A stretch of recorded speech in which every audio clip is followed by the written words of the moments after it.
દરિયો, હોડી કે સ્ટીમરની વાત આવે ત્યારે ખારવાઓ યાદ આવી જાય છે. દરિયો ખેડનારા ખારવાઓ દરિયા છોડુ તરીકે ઓળખાય છે. દરિયાની સફર જોખમભરી હોય છે અને ખારવાઓ તેની આવડતથી દરિયો પાર કરતા હોય તેથી જ ખારવાઓ સાહસિક, ખમીરવંતા અને શૌર્યવાન કહેવાયા.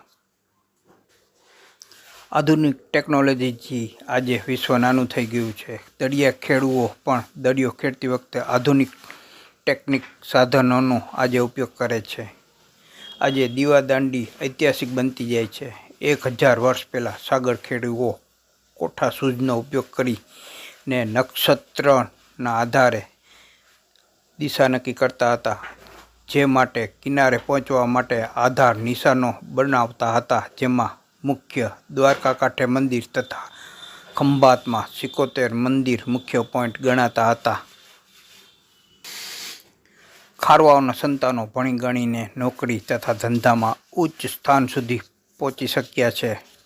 ટેકનોલોજીનો વિકાસ થતાં આજે દરિયાઈ સફર પણ સલામત બની છે. વર્ષો પહેલાં મશીનવાળા વાણને બદલે સઢવાળા વાણો હતા. સંકટ સમયે બચાવ સંદેશો આપવા વાયરલેસ જેવી સુવિધા પણ નહોતી. તેવા સમયે ખારવાઓ દરિયો ખેડીને સલામત પરત આવતા હતા.